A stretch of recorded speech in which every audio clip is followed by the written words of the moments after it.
दोस्तों, इस एपिसोड की शुरुआत में विकराल, कैप्टन और गबरू उदास बैठे होते हैं और विकराल साहब सोच रहे होते हैं कि मायाकाल ही मेरा सबसे बड़ा कातिल है क्योंकि वो मेरे माँ बाप का कातिल है। इतने में ये सब सोचों में गुमसुम होते हैं कि इतने में गुरुजी आ जाते हैं, यानी गुरु सत्याचार, और वो बहुत कमज़ोर हालत में होते हैं। इतने में विकराल साहब बोलते हैं, गुरुजी आपने मुझे इससे पहले क्यों नहीं बताया कि मायाकाल ही मेरे माँ बाप का कातिल है। फिर गुरुजी बोलते हैं, विकराल उसके डर से, दरअसल वो बहुत शक्तिशाली है। दरअसल विकराल, जब तक तुम उससे लड़ने के काबिल ना हो जाओ मैं उससे तुम्हें दूर रखना चाहता हूँ। फिर विकराल साहब बोलते हैं, गुरुजी अब तो मेरी कहानी ज़ीरो से शुरू होगी, ना ही कोई शक्ति और ना ही कोई हथियार। फिर इतने में गुरु सत्याचार बोलते हैं, विकराल तुम्हारे हथियार और तुम्हारी शक्ति मिलने का सिर्फ एक ही तरीका है। फिर गुरुजी बोलते हैं, इतने में ही तुम्हें एक अग्नि परीक्षा देनी होगी। फिर विकराल साहब बोलते हैं, कैसी परीक्षा गुरुजी। फिर गुरुजी विकराल साहब को रास्ता बताते हैं कि शहर के पश्चिमी ओर का रास्ता, और तुम्हें सत्तरा के पहाड़ों की ओर, और तुम्हें इस पहाड़ से नीचे उतरकर हिमालय नदी के पास तुम्हें एक किला खोजना होगा विकराल। और इस किले के सबसे ऊपर वाले हिस्से पर विकराल तुम्हें एक मायावी मकड़ा मिलेगा। विकराल, एक ऐसा जादुई मकड़ा जिसके जाल के जरिए तुम्हें एक प्याला मिलेगा। तुम्हें इसे प्याले को पाकर उसका जीवस पी जाना होगा, परंतु उससे तुम्हारी या तो मौत होगी या तुम्हारी शक्तियाँ बिल्कुल पहले जैसी और ताकतवर हो जाएंगी, और तब भी तुम मायाकाल का मुकाबला कर सकोगे। फिर इसके बाद दिखाया जाता है विकराल, गबरू और कैप्टन वहाँ पर जाने के लिए बिल्कुल तैयार हो जाते हैं। फिर यहाँ पर विकराल साहब को एक नदी में एक आदमी नजर आता है, जिसे देखकर विकराल साहब बोलते हैं, अब तुम कौन हो। फिर इसके बाद वो जवाब में कहता है कि हर जादुई नदी का एक रखवाला होता है और इस नदी का रखवाला मैं हूँ। फिर विकराल साहब बोलते हैं, यानी अब तुम्हें भी 3 सवाल पूछने होंगे, हाँ। फिर वो बोलता है, मैं तुमसे कुछ नहीं पूछूंगा क्योंकि मेरा नाम सत्यवचन है। दरअसल मैं तुम्हारे गुरु का एक मृत्यु हूँ।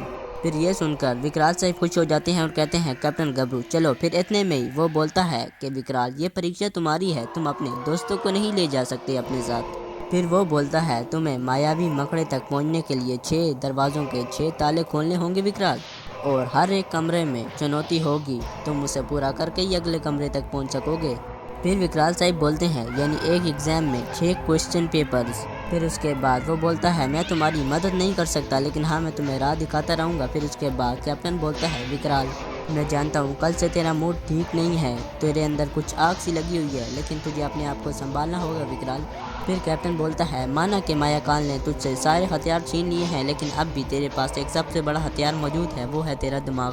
फिर इसके बाद कैप्टन बोलता है कि सब जानते हैं कि विकराल का मुक्का चाहे जितना भी गर्म हो, लेकिन सब जानते हैं कि उसका दिमाग हमेशा ठंडा रहता है।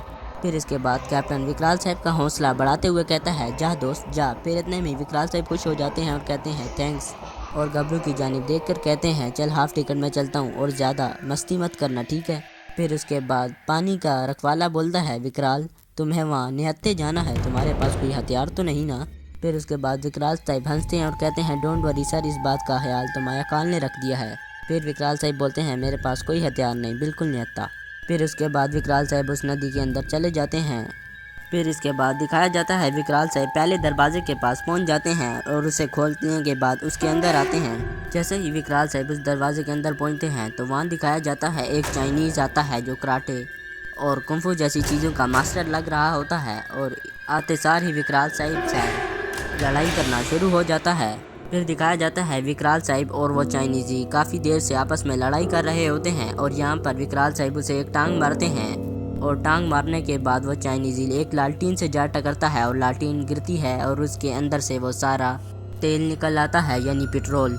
फिर इसके बाद विकराल साहब की नज़र माचिस पर पड़ती है, और उसे उठाने के बाद विकराल साहब जिस जगह पर तेल गिरा होता है वहाँ पर विकराल साहब उस माचिस की तीली को आग लगाकर फेंक देते हैं, जिससे उस चाइनीज़ी को आग लग जाती है और वो ख़त्म हो जाता है।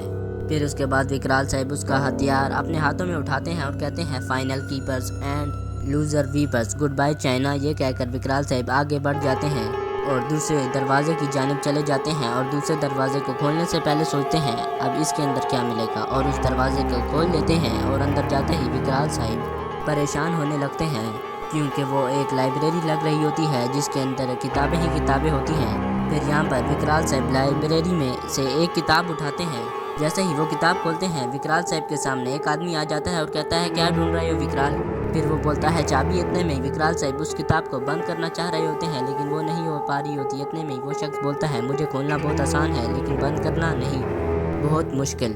फिर इसके बाद वो बोलता है मुझे मेरे एक सवाल का जवाब दोगे, फिर छोड़ दूंगा। फिर इतने में विकराल साहब बोलते हैं बगैर सवाल पूछे तो तुम लोगों का काम चलता नहीं है ना, पूछो। फिर उसके बाद वो सवाल पूछता है कि मुंबई शहर में कितने कौवे हैं। फिर इतने में विकराल साहब बोलते हैं 11,56,604। फिर इसके बाद वो बोलता है अगर ज़्यादा हुए तो। फिर इतने में विकराल साहब बोलते हैं अगर ज़्यादा हुए तो उन कौवों के रिश्तेदार आए होंगे उनसे मिलने के लिए। फिर वो बोलते हैं अगर कम हुए तो। फिर इतने में विकराल साहब बोलते हैं कि वो वेकेशन पर अपने रिश्तेदारों के यहाँ छुट्टियाँ मनाने गए होंगे। फिर इतने में वो बोलता है बहुत होशियार हो और चाबी का रास्ता बताता है कि तीसरे दरवाजे की चाबी इस कमरे की सबसे छोटी किताब में है। फिर वो किताब अचानक से बंद हो जाती है। फिर विकराल साहब को ढूंढते ढूंढते वो आखिरकार किताब मिल ही जाती है, सबसे छोटी किताब, और उसे खोलते हैं विकराल साहब। जैसे ही खोलते हैं उसके अंदर एक बिच्छू होता है।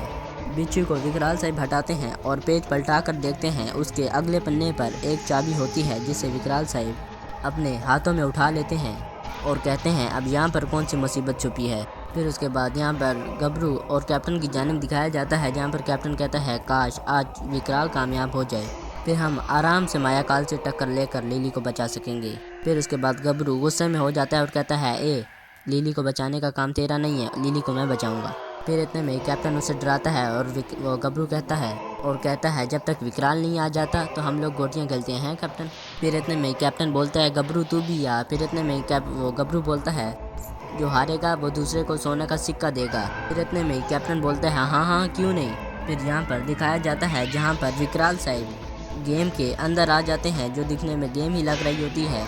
इतने में वहाँ पर पड़ी गोटियों की जगह, तमाम गोटियों की जगह आदमी आ जाते हैं। फिर एक अचानक से आवाज़ आती है विकराल इस अधूरी शतरंज के खेल में सफ़ेद गोटियों को मार कर ही तुम आगे बढ़ पाओगे।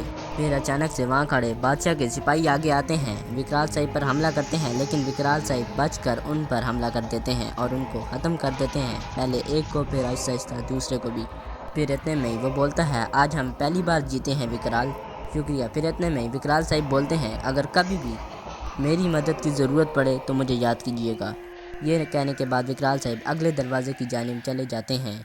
फिर यहाँ पर विकराल साहब 5वें दरवाजे के पास पहुँचते हैं। वो अचानक से दरवाज़ा खुद ब खुद खुल जाता है। विकराल साहब ये देखकर हैरान हो जाते हैं और उसके अंदर दाखिल होते हैं और अंदर दाखिल होने के बाद वो दरवाज़ा खुद ब खुद बंद हो जाता है। अंदर आने के बाद वो एक कमरे में आ जाते हैं जिस कमरे में मुख्तलिफ़ किस्म के खिलौने और टॉयज़ पड़े होते हैं।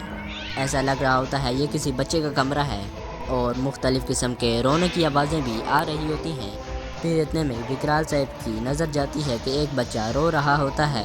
फिर विकराल साहब उसके पास आकर बैठते हैं और कहते हैं ब्रूस ली, शतरंज और न जाने किन किन से लड़ने के बाद मेरी 5वीं चुनौती ये, और मुस्कुराते हैं और दिल में सोचते हैं ये तो बहुत ही आसान है, एक छोटा सा बच्चा।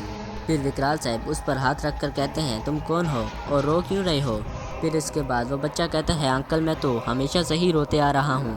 फिर इतने में नदी का रखवाला आता है और कहता है विकराल अगर इस दरवाजे के आगे जाना है तो इस बच्चे को हंसाना होगा तुमने। फिर इसके बाद विकराल साहब सोचों में पड़ जाते हैं और कहते हैं बच्चे को हंसाना। फिर इतने में वो बच्चा कहता है अंकल आज तक मुझे किसी ने नहीं हंसाया। फिर विकराल साहब बोलते हैं तो इसमें कौन सी बड़ी बात है, ये तो मामूली सी बात है, अभी आपको हंसा देता हूँ। फिर उसके बाद विकराल साहब उसे हंसाने के लिए मुख्तलिफ़ तरीके और टोटके इस्तेमाल करते हैं लेकिन कुछ काम नहीं आता। वो बच्चा मुसलसल रोए ही जा रहा होता है। फिर अचानक से दीवार करीब आने